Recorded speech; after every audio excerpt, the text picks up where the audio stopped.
Hello and welcome to another home maintenance tutorial. Today we're tackling a common and annoying problem, a loose door hinge screw. This can cause your door to sag, squeak, or not close properly. But don't worry, we have a simple and effective fix for you. First, let's identify the problem. You'll notice the screw spins freely in the hole, indicating the wood inside has stripped.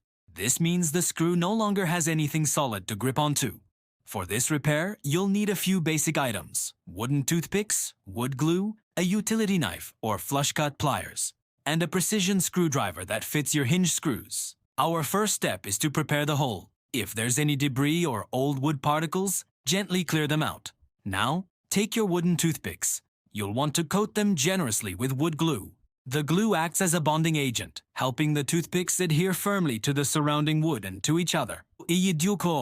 Next, carefully tap the glue-coated toothpicks into the stripped screw hole. You want to fill the hole completely, making sure the toothpicks are packed in tightly. Don't be afraid to use a few if needed. The goal is to create a solid new foundation for your screw. Once the toothpicks are securely in place, allow the wood glue to dry for the recommended time, usually about 30 minutes to an hour, depending on the glue type.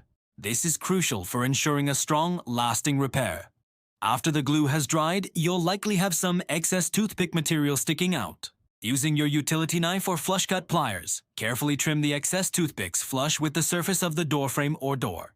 You want a smooth, even surface, so the hinge plate sits flat. Now for the final step, reinserting the screw. Take your precision screwdriver and drive the screw directly into the newly reinforced hole. You'll feel the screw bite into the solid wood created by the toothpicks and glue. Tighten it firmly, but be careful not to over-tighten and strip the new material. And there you have it, a perfectly tightened door hinge screw, and a door that functions as it should. This simple trick can save you time and money, preventing the need for more extensive repairs or even door replacement. Thanks for watching. If you found this tutorial helpful, please like this video, subscribe to our channel for more home maintenance tips, and hit the notification bell so you don't miss our next video. See you next time.